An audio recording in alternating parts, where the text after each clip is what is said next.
In the corridors of power, where shadows dance with ambition and the weak are devoured by circumstance, there exists a truth so fundamental that it has shaped empires and toppled kingdoms for centuries. This truth is not comfortable, nor is it kind. It is the recognition that strength, true, unassailable strength, comes not from noble intentions or moral platitudes, but from the ruthless understanding of human nature and the unwavering will to act upon that understanding. The manuscript before you contains 12 principles, forged in the crucible of political warfare and tempered by the harsh realities of leadership. These are not suggestions for the faint-hearted, nor are they guidelines for those who seek popularity over power. They are the immutable laws that govern the acquisition and maintenance of ultimate strength in a world that respects only results. Consider the rise of Lorenzo de' Medici, who understood that generosity without calculation was merely waste and cruelty without purpose was simply barbarism. His strength came not from being loved or feared alone, but from knowing precisely when each emotion served his greater purpose. When the Pazzi conspiracy sought to destroy his family's dominance in Florence, he did not hesitate to eliminate threats, reward loyalty, and manipulate public perception to transform attempted assassination into a demonstration of his invincibility. This is the first lesson embedded within these rules. Strength is not a static quality, but a dynamic force that must be constantly cultivated, demonstrated, and protected. The strong do not become strong through accident or inheritance alone. They become strong through the deliberate application of principles that lesser minds find distasteful or incomprehensible. The first rule: master the art of calculated ruthlessness. Compassion without boundaries is weakness disguised as virtue. The truly strong understand that every action must be measured not by its immediate moral weight, but by its strategic value in the broader campaign of life. This does not mean becoming a monster. It means becoming a force of nature that bends circumstances to your will rather than being bent by them. When Cesare Borgia consolidated his power in the Romagna, he faced a choice that would define his reign. The region was plagued by petty tyrants and corrupt officials who had grown fat on the suffering of the people.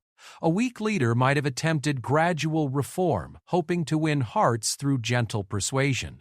A brutal leader might have simply executed everyone and ruled through terror alone. Borgia chose a third path. He appointed Ramiro de Orco, a man of notorious cruelty, to pacify the region through harsh but effective measures.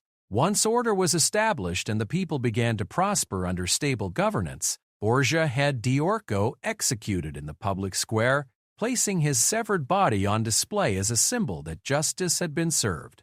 The people, who had initially feared Borgia's harshness, now saw him as their protector against the very cruelty he had employed. This is calculated ruthlessness, the ability to use harsh measures when necessary while ensuring that the ultimate responsibility and credit fall precisely where they serve your greater purpose. The strong leader had eliminated chaos, established order, satisfied the people's need for justice, and emerged with clean hands and enhanced reputation. This principle extends beyond political maneuvering into every aspect of life where strength is required. In business, it might mean allowing a failing department to collapse rather than propping it up with resources that could be better used elsewhere. In relationships, it might mean ending connections that drain your energy without providing proportional value. In personal development, it might mean abandoning comfortable habits that prevent growth, regardless of how much you enjoy them. The key is calculation. Every ruthless act must serve a purpose greater than the immediate satisfaction of dominance or the simple elimination of obstacles. Random cruelty creates enemies.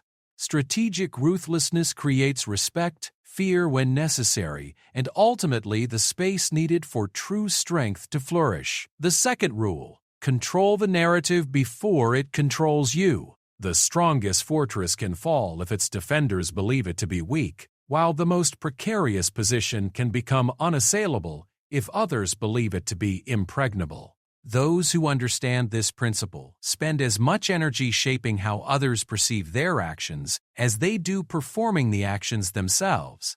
Napoleon Bonaparte understood this principle better than perhaps any leader in history. His rise from obscure Corsican artillery officer to Emperor of France was not merely the result of military genius, though he possessed that in abundance, but of his masterful control over how his victories and defeats were perceived by both his followers and his enemies. After each campaign, Napoleon would personally edit the bulletins sent back to France, ensuring that even defeats were framed as strategic necessities or noble sacrifices that served larger purposes.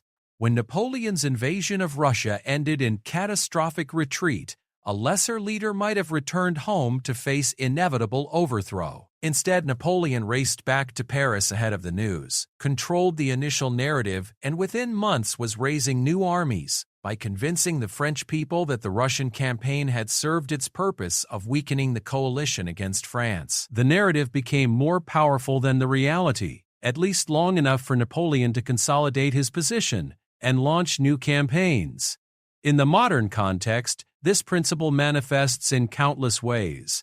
The entrepreneur who frames business failures as learning experiences and iterative improvements maintains investor confidence where another might face abandonment. The manager who presents departmental struggles as optimization challenges and growth opportunities preserves team morale and organizational support. The individual who discusses personal setbacks as character-building experiences and strategic pivots maintains social standing and self-confidence. Controlling the narrative requires several key components: timing, consistency, and emotional resonance. You must be the first to define what events mean. You must maintain that definition across all communications and contexts, and you must ensure that your interpretation appeals to the values and desires of your audience.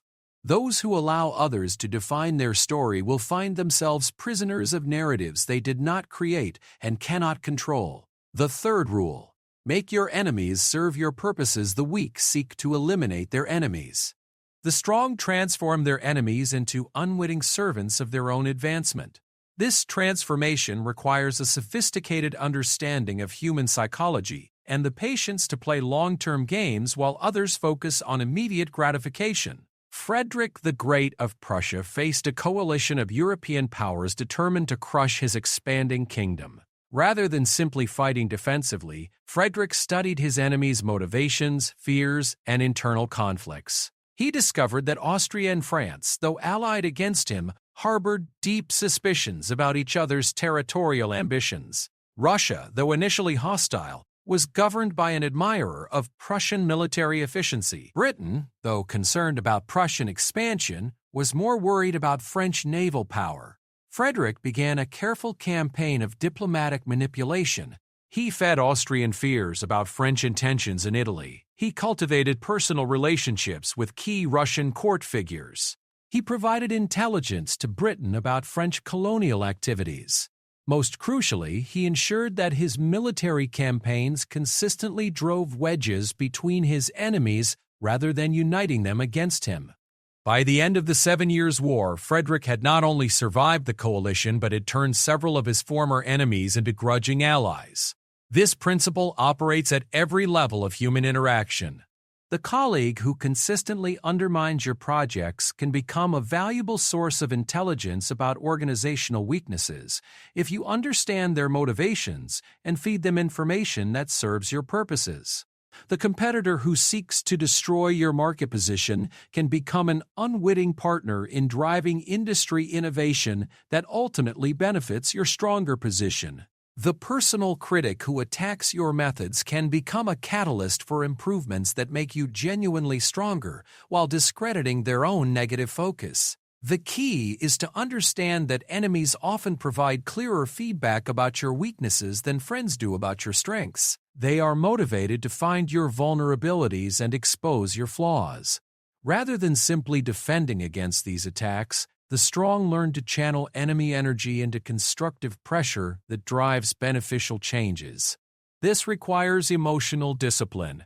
You cannot allow personal animosity to cloud strategic thinking and strategic patience. You must be willing to endure short-term discomfort for long-term advantage. The fourth rule, never reveal your full capabilities. When others cannot accurately assess your true strength, they must prepare for possibilities rather than certainties. This uncertainty creates psychological advantages that can be more valuable than raw power itself.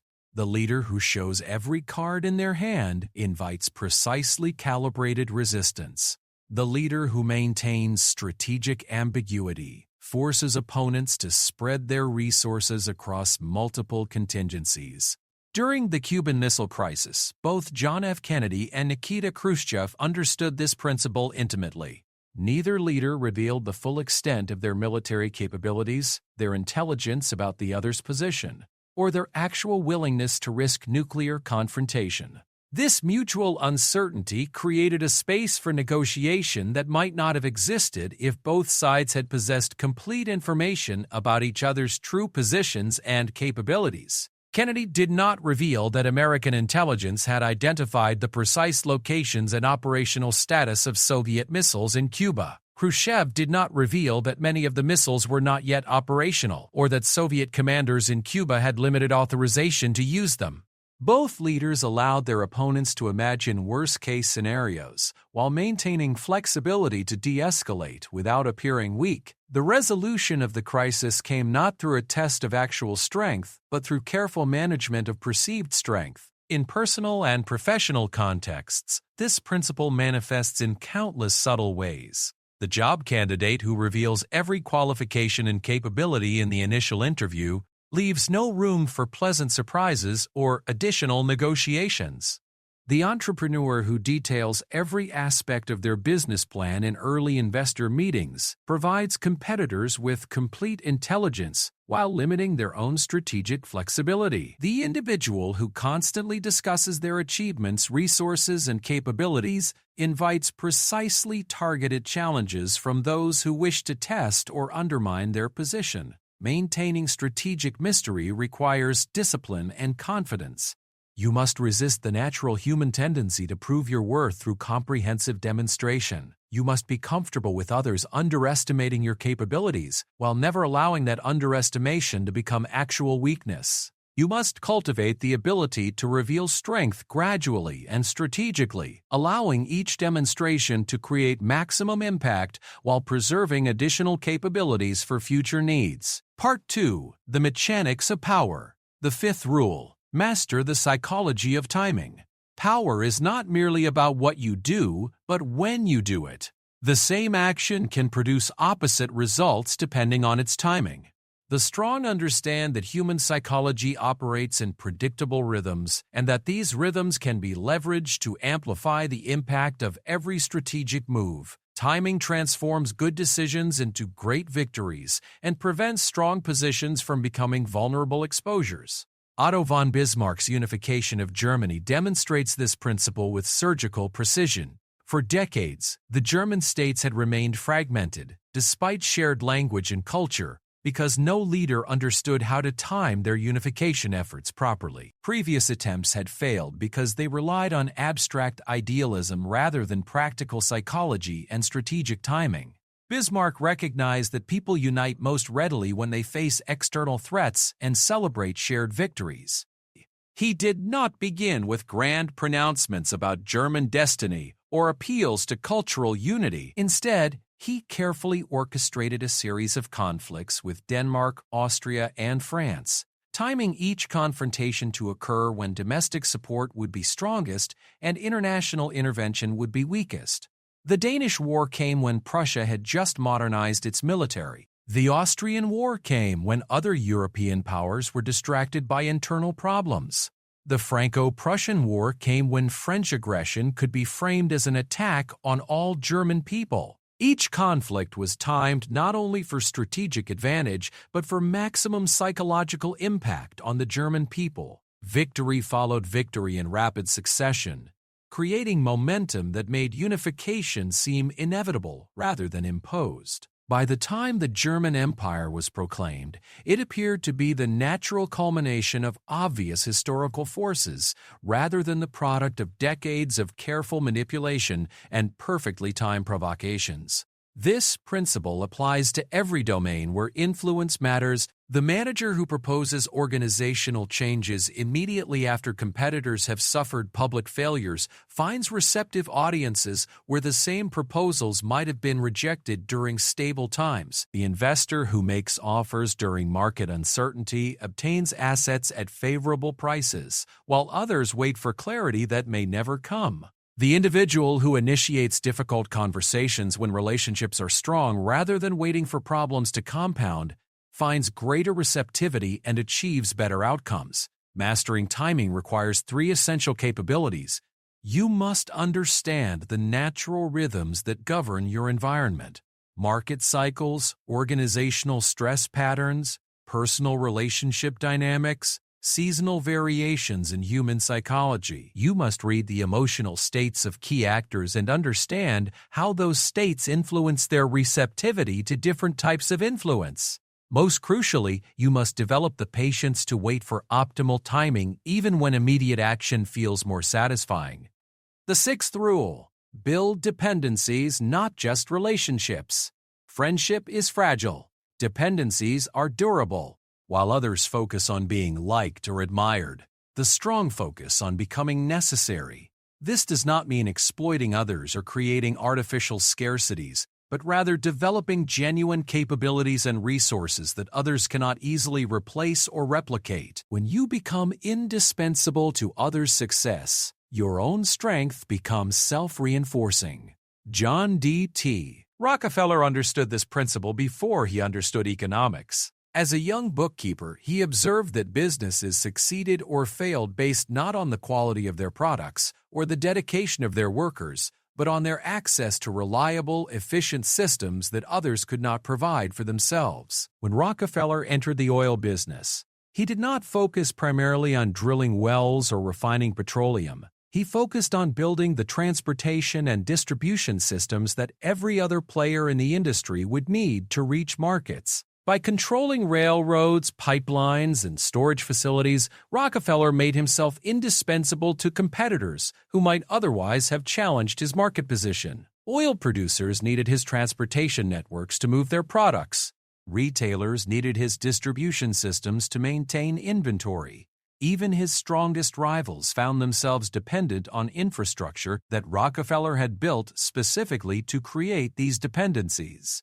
When competitors tried to build alternative systems, they discovered that Rockefeller's strategic partnerships and exclusive contracts had already locked up the most efficient routes and locations. The result was not merely market dominance, but a form of strength that could not be easily challenged or replicated. Competitors might drill better wells or build more efficient refineries, but they could not quickly create the comprehensive systems that Rockefeller had spent decades developing. His strength compounded over time rather than eroding, because every success made others more dependent on his capabilities. In modern contexts, this principle manifests in countless forms. The consultant who develops proprietary methodologies rather than simply offering generic advice becomes irreplaceable to clients who have invested in learning and implementing those systems. The team member who masters critical technologies or maintains essential relationships becomes too valuable to lose regardless of personality conflicts or organizational changes. The friend who consistently provides unique value, whether through connections, expertise, or resources, maintains strong relationships even during personal difficulties or competing demands. Building dependencies requires a long-term perspective and the willingness to invest in capabilities that others overlook or consider too difficult to develop. You must identify what others need but cannot easily provide for themselves, then develop superior abilities to meet those needs. This often means choosing difficult paths that others avoid, learning skills that others consider too specialized, or building resources that others consider too expensive or time-consuming to duplicate. The 7th rule: control access to information. Those who control what others know, when they know it, and how they interpret it, possess advantages that transcend raw resources or formal authority. The strong understand that managing information flow is not about deception or manipulation, It is about ensuring that the right information reaches the right people at the right time to produce optimal outcomes. Cardinal Richelieu, Louis XIII's chief minister, built his extraordinary influence not through noble birth or military conquest, but through the creation of the most sophisticated information network in European history. Richelieu understood that political power depended on knowing what others were thinking, planning, and doing before they acted on those thoughts and plans. He created a system of informants, correspondents, and intelligence gatherers that provided him with more accurate and timely information than the formal diplomatic channels available to other leaders. But Richelieu's genius lay not just in gathering information, it lay in controlling how information flowed to others. He carefully managed what the king knew about domestic and international affairs, ensuring that Louis XIII received information in ways that supported beneficial decision-making rather than creating unnecessary anxiety or confusion. He controlled what foreign ambassadors learned about French capabilities and intentions, maintaining strategic ambiguity while gathering intelligence about their country's positions. He managed what nobles and officials knew about each other, preventing the formation of dangerous coalitions, while encouraging cooperation that served royal interests. This information control created a form of strength that was nearly invisible but absolutely decisive. Other political figures found themselves consistently outmaneuvered not because Richelieu possessed superior resources, but because he possessed superior knowledge and controlled the knowledge environment in which decisions were made. His opponents made strategic errors not because they were incompetent, but because they were working with incomplete or carefully shaped information. In contemporary settings, this principle operates through multiple channels. The executive, who controls meeting agendas and information distribution, shapes organizational decisions regardless of formal voting procedures. The team member, who manages project communications and status reports, influences resource allocation and strategic priorities. The individual who curates their social media presence and controls personal information flow shapes how others perceive and respond to their actions and achievements. Controlling information access requires both technical systems and psychological understanding. You must develop reliable methods for gathering information that others miss or ignore. This might involve building diverse networks, investing in research capabilities, or developing analytical skills that others lack. You must understand how different types of information affect different personalities and decision-making styles, allowing you to present information in ways that produce desired responses. Most importantly, you must maintain the discipline to share information strategically rather than impulsively, even when sharing might provide immediate social or emotional gratification. The 8th rule: make others invest in your success. The strongest position is achieved not when you depend on others, but when others have compelling reasons to ensure your success. This principle operates through the psychological phenomenon of investment bias. People value most highly those outcomes in which they have invested their own time, energy, or resources. By creating situations where other success becomes linked to your own advancement, you transform potential competitors into committed allies. Sam Walton built Walmart into a retail empire by mastering this principle at every level of his organization. Rather than simply employing people to work in his stores, Walton created systems that gave employees, suppliers, and even competitors powerful incentives to contribute to Walmart's success. Employees received profit-sharing benefits that grew more valuable as the company expanded.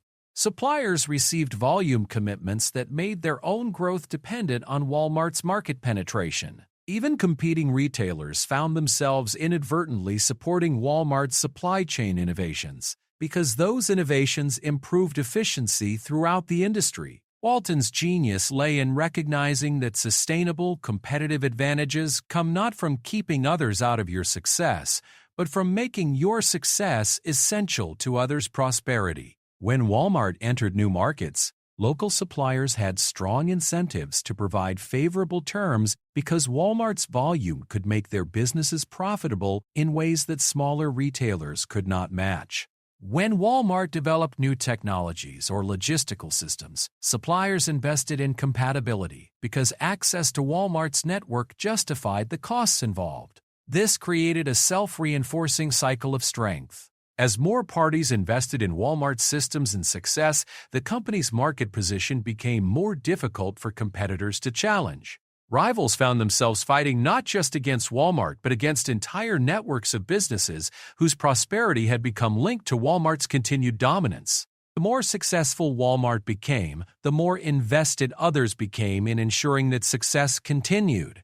In personal and professional contexts, this principle manifests through strategic collaboration and shared value creation. The project leader who ensures that team members can showcase their skills and advance their careers through project success finds that others work harder and more creatively than formal authority could compel. The entrepreneur who structures partnerships so that suppliers, distributors, and even competitors benefit from the venture's growth builds support networks that persist through difficulties that might otherwise prove fatal. The key is to identify what others genuinely want to achieve, then create authentic opportunities for them to accomplish those goals through contributing to your success. This requires abandoning zero-sum thinking in favor of value creation that benefits all parties, while ensuring that your own position strengthens as others achieve their objectives. Part 3. The Exercise of Ultimate Strength. The ninth rule. Perfect the art of strategic patience. True strength is demonstrated not by the ability to act quickly, but by the wisdom to wait for the right moment to act decisively. The weak confuse activity with progress and urgency with importance. The strong understand that timing often matters more than tactics, and that patience properly applied becomes a force multiplier that transforms modest capabilities into overwhelming advantages. Tokugawa Ieyasu spent more than 40 years positioning himself to become shogun of Japan, demonstrating patience that lesser leaders would have found psychologically unbearable. When Oda Nobunaga was assassinated, Ieyasu could have immediately seized power. When Toyotomi Hideyoshi established his own dominance, Ieyasu could have challenged him directly. When Hideyoshi died and left only a child heir, Ieyasu could have moved immediately to claim authority. Instead, he waited, consolidated his position, built alliances, and prepared for the perfect moment when victory would be decisive rather than temporary. At the Battle of Sekigahara, Ieyasu's patience paid dividends that immediate action could never have achieved. His decades of careful relationship building meant that key rivals switched sides during the battle itself. His years of strategic positioning meant that victory gave him control over the entire country rather than just another contested claim to power. His lifetime of demonstrated patience meant that other lords accepted his authority as legitimate rather than merely imposed by force. The result was not just military victory, but the establishment of a dynasty that would rule Japan for over 250 years. This outcome was possible only because Ieyasu understood that sustainable strength requires perfect timing rather than simply superior capabilities. His patience had transformed a potentially costly civil war into an almost inevitable coronation. Strategic patience requires several essential components that distinguish it from mere passivity or indecision. First, you must maintain clear long-term objectives while remaining flexible about immediate tactics. Ieyasu never wavered from his goal of national unification under his leadership, but he adapted his methods constantly. Second, you must continue building capabilities during waiting periods rather than simply hoping for favorable conditions to emerge. Ieyasu used his decades of preparation to strengthen his military forces, expand his territory, and develop the administrative skills necessary for effective governance. Third, you must develop reliable methods for recognizing optimal timing when it arrives. This requires both analytical frameworks for evaluating opportunities and the emotional intelligence to read psychological and political climates accurately. Fourth, you must maintain the psychological stamina to endure criticism and pressure from those who mistake patience for weakness or indecision. Strategic patience often appears to others as lack of ambition or insufficient commitment, especially in cultures that celebrate immediate action over long-term planning. In modern contexts, this principle applies to career development, investment strategies, relationship building, and organizational change. The professional who masters strategic patience builds expertise and relationships over years, rather than seeking immediate promotions that might prove temporary. The investor who practices strategic patience accumulates assets during market downturns rather than panicking with the crowd or chasing temporary trends. The leader who applies strategic patience builds organizational capabilities and culture over time, rather than pursuing quarterly results that compromise long-term strength. The 10th rule: transform setbacks into strategic advantages. The difference between the strong and the weak is not the absence of failure, but the response to inevitable setbacks. The weak allow failures to compound, becoming evidence of inadequacy or reasons for abandonment. The strong transform setbacks into intelligence, motivation, and strategic repositioning that ultimately strengthens their position beyond what success alone could have achieved. Winston Churchill's political career illustrates this principle through decades of apparent defeats that ultimately positioned him for his greatest triumph. Churchill's early military failures at Gallipoli could have ended his career in disgrace. His warnings about Nazi Germany were ignored for years, making him appear out of touch with modern realities. His switches between political parties created suspicions about his reliability and judgment. His aristocratic background and aggressive rhetoric made him seem unsuitable for democratic leadership during peacetime. Each of these apparent weaknesses became crucial strengths when Britain faced its greatest crisis. His military failures had taught him lessons about logistics and strategic planning that proved invaluable during World War II. His years of warning about Nazi intentions gave him credibility when those warnings proved accurate. His political independence made him the only leader trusted by all parties during national unity governments. His aristocratic bearing and aggressive rhetoric provided exactly the kind of leadership that inspired resistance when conventional diplomacy had failed. Churchill had not simply endured his setbacks. He had learned from them, adapted to them, and positioned himself so that changing circumstances would transform former weaknesses into essential strengths. His decades of apparent failure had actually been decades of preparation for the moment when his particular combination of experience, knowledge, and temperament would become exactly what his country needed. This transformation requires several key psychological and strategic capabilities. First, you must develop analytical frameworks that extract genuine lessons from failures rather than simply rationalizing disappointments or assigning blame to external factors. This means honestly assessing your own contributions to negative outcomes while identifying which circumstances were truly beyond your control. Second, you must maintain confidence in your core capabilities while remaining willing to modify tactics, strategies, or even fundamental approaches when evidence suggests they are ineffective. Third, you must develop the ability to recognize how changing circumstances might transform current disadvantages into future strengths. This requires both creative thinking and deep understanding of your environment's dynamics and trends. What weaknesses might become advantages if market conditions change? What skills that seem irrelevant today might become valuable tomorrow? What relationships that provide little current benefit might prove crucial during different circumstances? Fourth, you must build psychological resilience that allows you to maintain long-term perspective during immediate difficulties. This often means developing support systems, philosophical frameworks, or spiritual practices that provide stability when external circumstances create stress and uncertainty. The 11th rule: control your emotional reactions. Not because feelings themselves are weakness, but because uncontrolled emotional reactions create vulnerabilities that others can exploit and patterns that others can predict and manipulate.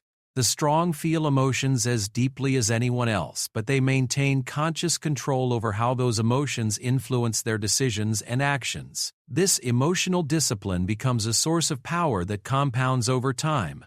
Catherine the Great of Russia faced constant attempts to undermine her authority through emotional manipulation. As a foreign-born woman ruling a xenophobic patriarchal society, she was surrounded by those who sought to provoke her into reactions that would justify their resistance to her leadership. Court intrigues regularly included calculated insults to her origins, challenges to her legitimacy, and attempts to make her appear hysterical or unfit for command. Catherine's response demonstrated perfect emotional control in service of strategic strength. When insulted, she remained gracious while methodically removing the insulter from positions of influence. When challenged, she responded with evidence and logic rather than defensive anger. When criticized for her foreign birth, she became more Russian than native-born Russians, mastering the language, customs, and cultural references better than her critics. Most importantly, she never allowed emotional reactions to dictate policy decisions or strategic choices.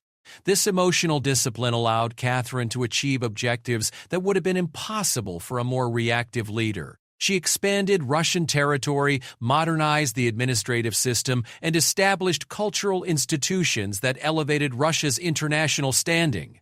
Her reforms succeeded partly because they were based on rational analysis rather than emotional impulses, and partly because her emotional control had established her credibility as a leader worthy of respect rather than merely fear. Emotional control in strategic contexts requires understanding the difference between suppression and regulation. Suppression, simply refusing to acknowledge or feel emotions, often leads to poor decision-making because emotions contain important information about circumstances. Regulation, feeling emotions fully while controlling their behavioral expression, allows you to use emotional information without being controlled by emotional impulses.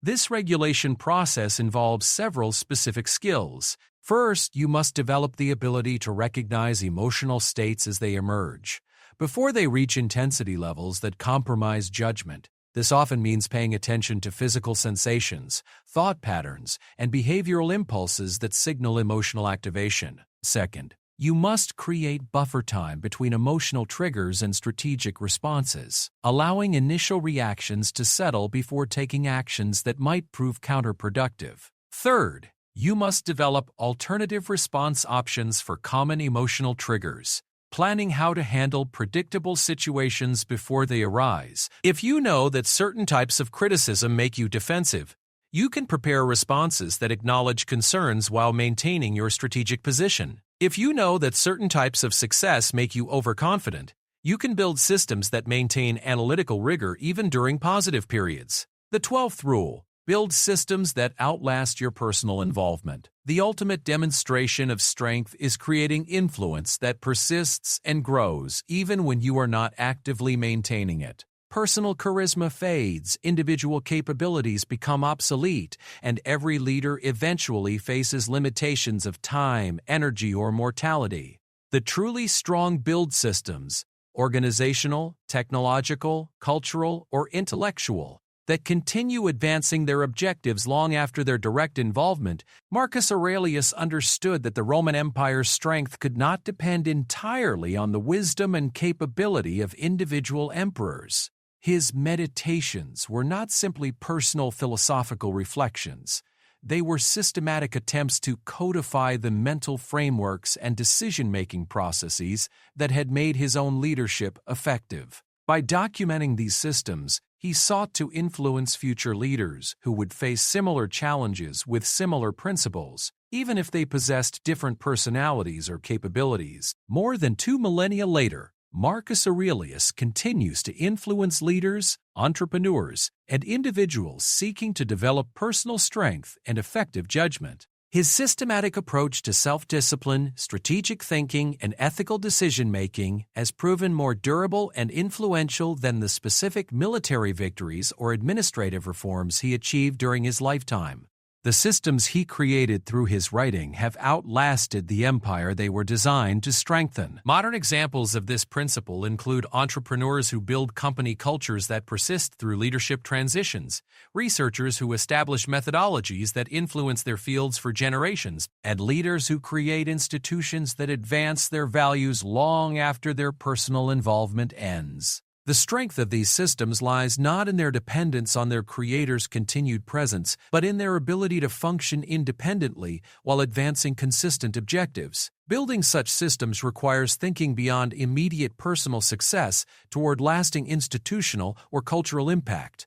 This often means investing time and resources in training others, documenting processes, creating organizational structures, or developing technologies that can operate without constant personal oversight.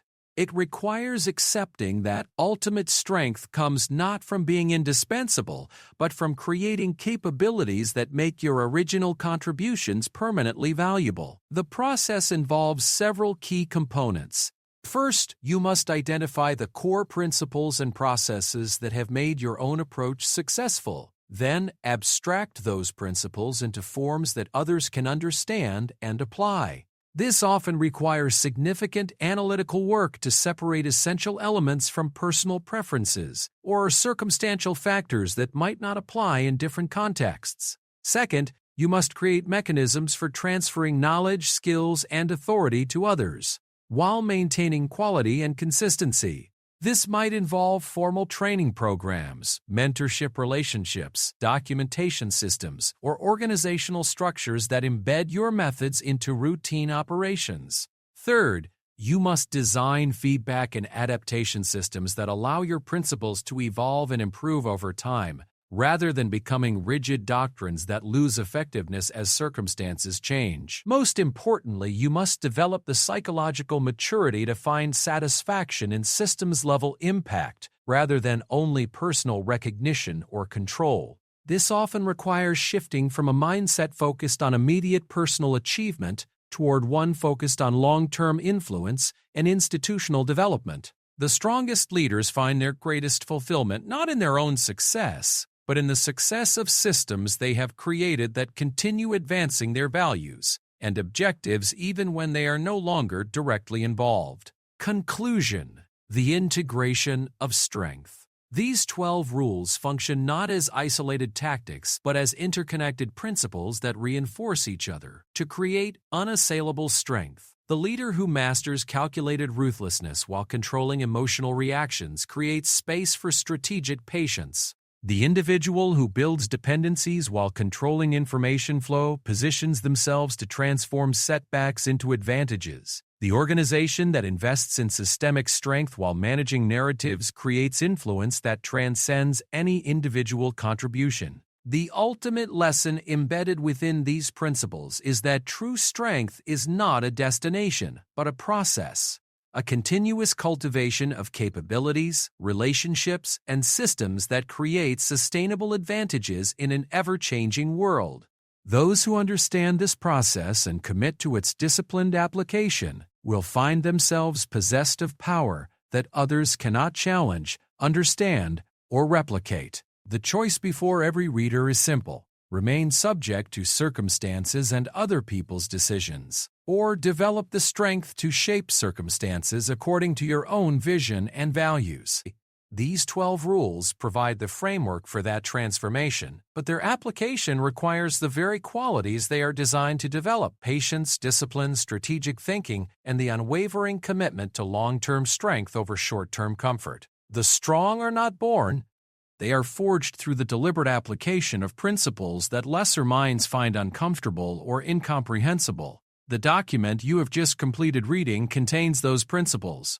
What you do with them will determine whether you join the ranks of those who shape history or remain among those who are shaped by it.